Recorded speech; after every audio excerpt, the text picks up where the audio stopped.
not joining us, we'll be hearing from Katie Biggs. She is from the Shire of Augusta-Margaret River in her capacity as a Sustainability Planning Officer, where she focuses on corporate and community climate action. Katie has a background in not-for-profit and private consulting, as well as local and state government.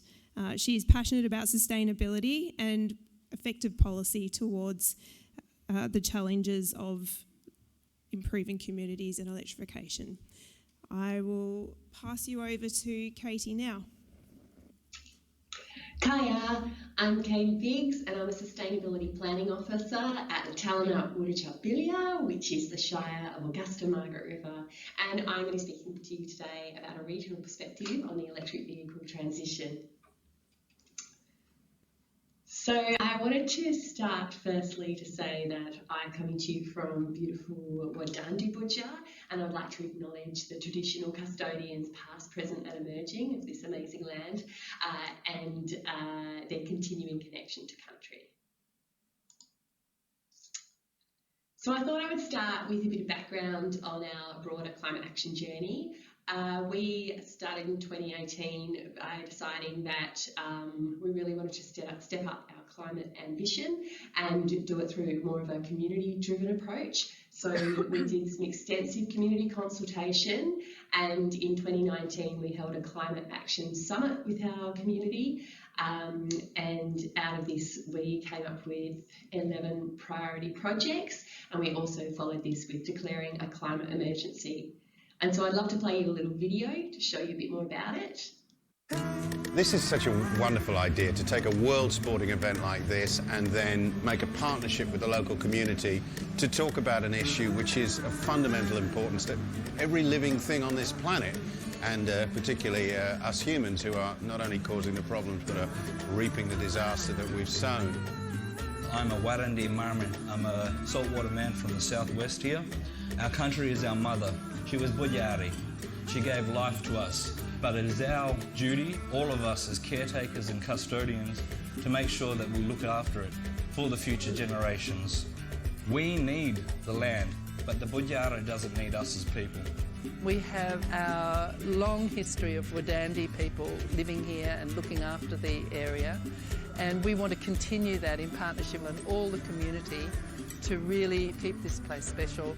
We're all here because this is the early stages of a revolution. It's the global sustainability revolution. We understand the problem that's before us, and what we need now is action. The WSL involvement here through their Pure campaign is hugely influential. They speak to millions and millions of people every single day. So whilst as individuals we can do a little bit, together we can do a lot.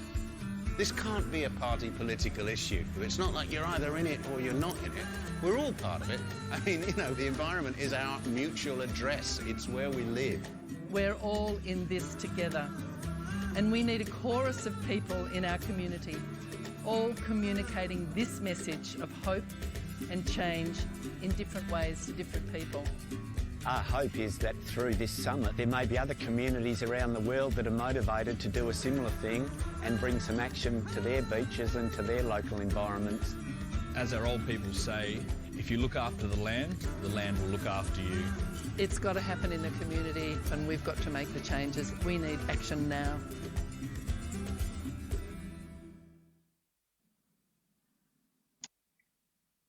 So out of the summit, we came up with these 11 priority actions, and this was really what the community decided were the top priorities. So as you can see there, number 8 was provide low carbon public, tourist and school transport, and number 9 being supporting the transition to electric vehicles. So following on from this, we developed our climate action plan. Now this climate action plan also set a target of net zero emissions by 2030. This is for both corporate and community. And whilst with our corporate emissions, we very much plan to get to net zero by 2030, we realise that in terms of community emissions, it's more aspirational, but we would like to do everything we can to help our community to get there. So when we looked at our actions, we wanted to think about them in the context of our spheres of control, influence and concern. So when we look at our sphere of control, these are the things that we have, as a council, have direct control over. So that's like our own operations. It's about the sorts of regulations and policies that we put in place. Of influence. So this is where we can influence community behaviour. Even though we don't have total control over our community's behaviour, we can try and influence it through our education campaigns, and we can also play a really important role as advocates as well. So we can play the advocacy role talking to state and federal government and also private industry to try and encourage more ambitious climate action. And then we have that sphere of concern. This is where we have very little impact, and this is just trying to keep abreast of what is happening at the international level, what is happening in terms of people's changing expectations over time. And so within our policy, we divided our actions under 4 key themes. So we had our policy and education, which is all about setting the right culture and developing those community partnerships. It's about that lobbying and advocacy, and it's also about driving behaviour change. Then we have our energy and emissions, and that's all really focused on how we avoid, swap and offset our emissions, with offsetting being like a last resort. And then we have a section on transport, which I'll be focusing on today. And then there's also a section on waste and how we encourage our community to reduce, reuse and recycle as we work towards that zero waste and conscious consumption. So if we drill down into the data a bit for our area, you can see that our transport emissions are actually making up over half of our community's emissions. And this was like quite a surprise for us when we found this data, and because we'd sort of really focused on electricity as one of the main sources of emissions before this point. So this really highlights for us that we actually need to do a lot better in the transport space, and it is actually a massive priority. And then if we look at your typical household, you've got 69% of the emissions from your typical household coming from the vehicle fuels. So this is obviously a really big area that we need to focus on. And then I think I'm obscuring the little graphic for our consumption within the Shire fleet, but basically what it's showing there is that 94% of our fleet emissions are actually coming from our heavy fleet. So this is a really really a big challenge for us as a local government, because the options aren't quite as straightforward in the heavy fleet area as they are in the light fleet.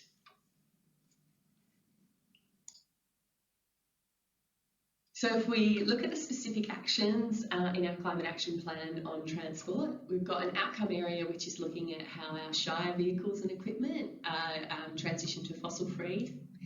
And so to address like 1.1 and 1.4, we have partnered with WALGA to gain an ARENA grant, and this is looking at, we're purchasing 7 new electric vehicles for our light fleet, and these will then be our contribution to the grant, and the grant will pay for the installation of charging infrastructure, both sort of more slower chargers, but also a fast charger, and we've got some of those at our depot and also at our main office. And this will really help us to kickstart that transition and transition more of our fleet over, having that infrastructure in place, because that can be a real chicken and egg situation, I think, especially for smaller local governments. It's hard to justify investing in the charging infrastructure if you don't have a very big fleet, but then it's also can really hold your fleet transition back if you don't have the charging infrastructure in place. So this is a really fantastic initiative by WALGA. And in terms of our heavy fleet, we have been looking into and speaking to people about some different options, so some additives or hydrogen injectors. And so we haven't trialled any of them yet, but we're looking to see what the options are there, and also keeping an eye on what's happening in that space in terms of transitioning to electric heavy fleet.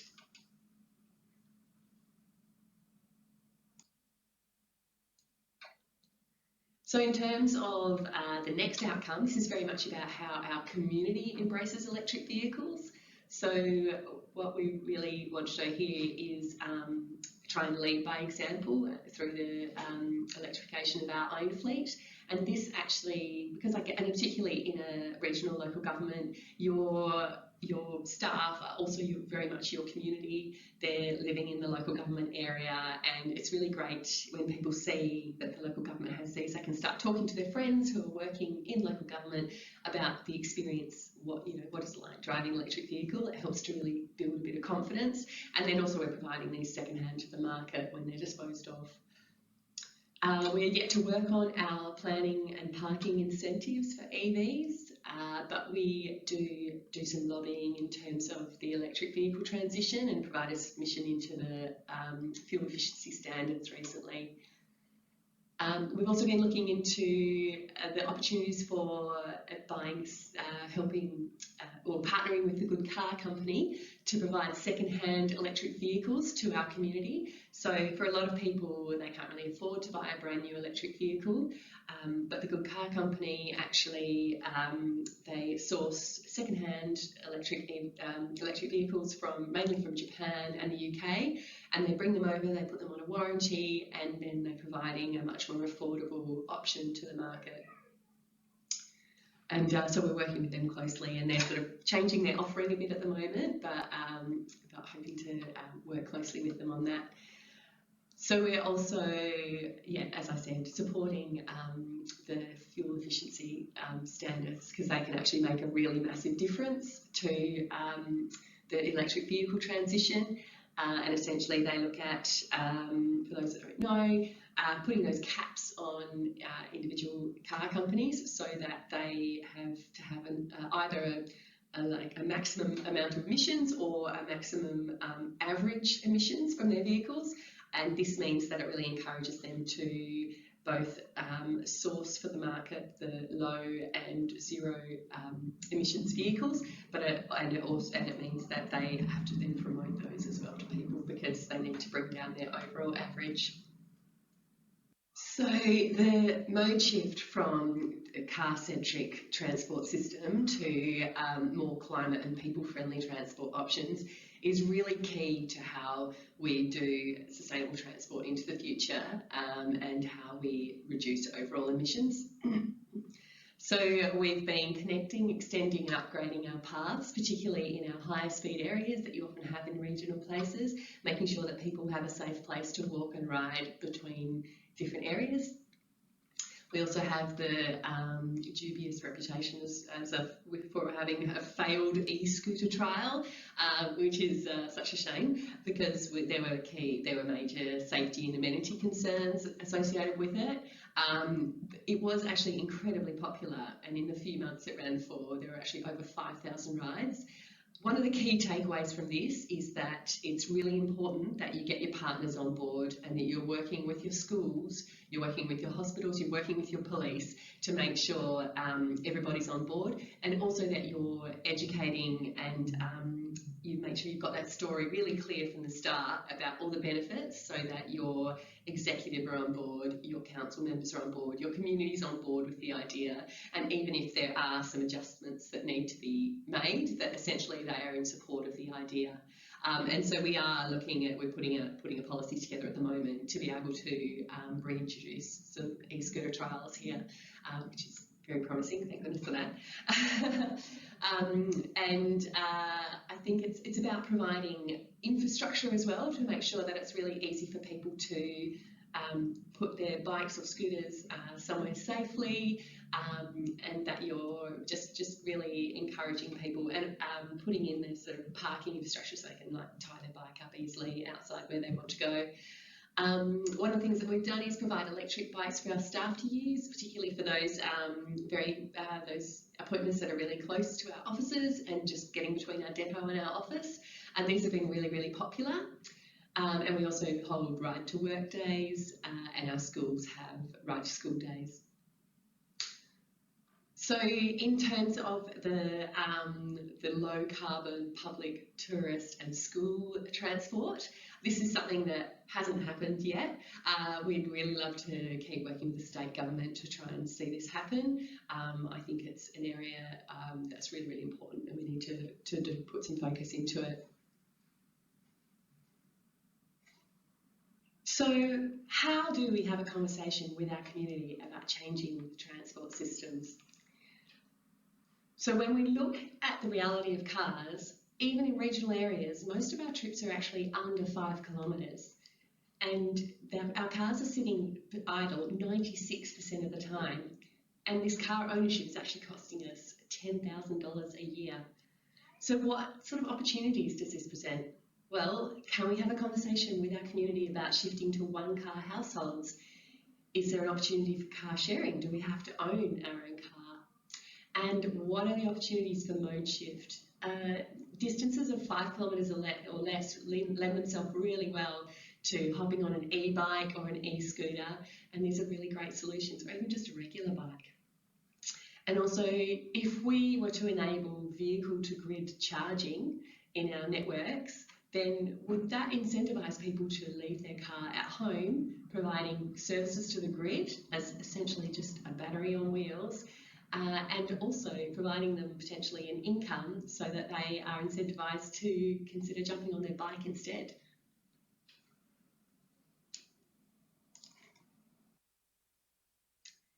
And when we employ a car-centric design, what are we giving up? And do our community realise what they're giving up to have a car-centric design? So if we could shift our expectations, particularly in regional areas, we have this expectation where we need to be able to park right outside our destination and walk straight in. And we think there's a parking problem if we can't do this. So maybe we need to start shifting that expectation that no, you can't necessarily park right outside your destination unless you are parking in some kind of special accessible parking. Absolutely, there's still very much a place for that. But everyone else should perhaps be expecting to park a little further away and spend a bit more time walking into where they need to be. So by actually not being able to park directly outside where you want to go, they've found there's generally an increase in people spending. They spend more time in the business districts, and they also spend more money. So that's a great outcome for businesses. And I think a lot of businesses really feel that unless there's great parking accessibility to their shop, that they're going to be at a disadvantage. But perhaps if we can be communicating this idea to them, they will be a lot more open to reducing parking for cars and make a lot more space for people to move around the businesses. Another key area where we could make a difference is reducing our residential streets to 30 kilometres an hour. When we reduce our streets to 30 kilometres an hour, we now have streets that are much healthier and safer. They become a place where it's a lot safer to ride your bike or your e-scooter. And this means that then those people travelling faster are more likely to travel on the roads, which also makes our footpaths safer for our pedestrians and for our younger wheeled riders. So we need to have a conversation with our community about these things, and we need to look at how we get around. Instead of it always being predominantly in a car, can we be aiming for a mix of active transport, public transport and the car? And even though public transport's not always an option in regional areas, we need to be advocating to try and increase the opportunities for public transport, and probably we need to look at a bigger share of active transport as well. So if we're wanting to transform our transport systems, the key is really in mode shift. How do we minimise our trip lengths?